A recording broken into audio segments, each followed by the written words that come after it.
이번 시간에는 사고 시스템의 오류를 극복하는 방법에 대해서 알아보도록 하겠습니다.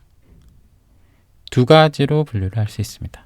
첫 번째는 직접적으로 오류를 극복하는 방법이고, 두 번째는 간접적으로 오류를 극복하는 방법입니다. 직접적으로 극복하는 방법 중에 대표적인 게 훈련이죠. 좀 더 구체적으로 얘기하면 이제 반복하고 피드백입니다. 예를 들면 권투 선수들이 시합을 할 때 주먹이 날아와도 눈을 잘 감지 않습니다. 근데 원래 그 양반들이 태어날 때부터 그랬던 건 아니고, 그 양반들이 태어났을 때는 눈앞에 뭐가 날아오면 이제 눈을 감았을 겁니다. 여기 이제 시스템 1이 개입되는 거죠. 근데 이 훈련을 통해서 이 시스템 1의 동작을 제어하게 된 거죠. 이건 이제 무슨 얘기냐면, 이 훈련을 통해서 반복하고 피드백을 통해서 시스템 1을 어느 정도 제어를 할 수 있다는 얘기인 거죠. 우리가 관심 있는 거는 이 시스템 1의 체계적인 오류죠. 그러니까 이 시스템이 어느 정도 제어가 된다. 그 얘기는 시스템 1의 체계적인 오류도 어느 정도 제어가 된다. 그렇게 해석을 할 수 있는 거죠. 근데 다 이렇게 잘 되는 건 아닙니다. 이 오류 중에는 이 감정하고 연관된 오류들이 있습니다. 이런 거는 이 훈련을 통해서 잘 극복이 잘 안 됩니다. 여러분들의 이제 입맛 같은 게 노력으로 잘 바뀌지 않는 것하고 좀 유사하죠. 두 번째로 간접적인 오류를 극복하는 방법은 크게 두 가지로 다시 분류를 해볼 수가 있습니다. 어느 정도 오류를 발생시키는 상황이 예측 가능한 경우하고 그렇지 않은 경우인 거죠. 상황이 어느 정도 예측 가능한 경우에는 그에 맞게 사전적으로 대비책을 세워서 극복을 할 수가 있는 거고, 그렇지 않은 경우는 이제 생 노가다를 해야 되는 거죠.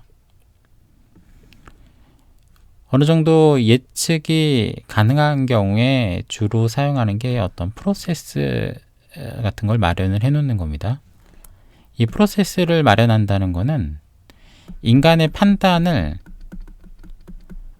최소화하겠다는 겁니다. 그래서 여러분들 이제 뭐 사회생활이나 이런 걸 하시게 되면 이제 매뉴얼, 규정, 이런 얘기를 많이 들으실 텐데, 이런 게 업무 처리에서 인간의 판단을 줄이고 일관적인 대처를 하기 위한 거죠. 예를 들면 이제 테러가 발생했다. 그러면은 여기에 대한 응대 매뉴얼 같은 게 있습니다. 되게 이런 거 이제 왜 만들어 놓냐면은 테러 상태가 되게 되면 사람들이 되게 극도의 흥분 상태가 되고 굉장히 짧은 시간에 굉장히 많은 판단을 해야 됩니다. 그러면 이제 오류가 많이 발생하는 거죠. 그래서 미리 굉장히 차분한 시기에, 테러가 발생하지 않는 시기에 만약에 테러가 발생한다면 어떤 순서로 일을 처리하겠구나, 이런 식으로 이제 미리 의사결정을 해놓는 거죠. 그래서 테러가 발생하게 되면 차분하게 그 매뉴얼에 따라서 행동을 하게 되면 시스템 1의 오류를 최소화할 수 있는 거죠.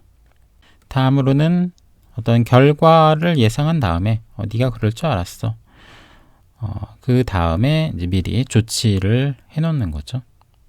여러분들 문 같은 거 보시면 보통 이 자동 닫힘 장치 이런 게 돼 있는 경우가 많이 있죠. 사람들이 문을 잘 안 닫고 가기 때문에 그런 거죠.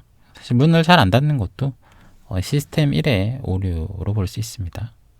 즉 이런 장치 같은 거는 이제 오류의 결과를 예상한 다음에 미리 조치를 해놓는 이런 케이스로 분류가 가능한 거죠. 또는 이제 EJ 같은 방식으로 오류를 이용해서 오류를 극복하는 방식도 있습니다. 이건 좀 복잡하니까 구체적인 내용은 책을 참조하시기 바랍니다. 오류 발생 상황이 아예 예측이 좀 어려운 경우가 있습니다. 사실 오류의 발생에 가장 큰 역할을 하는 것 중에 하나가 이 상황 설정인 거죠. 그래서 이 상황을 바꾸어가면서 판단을 반복을 해보면 이런 오류에서 빠져나오기 쉽습니다.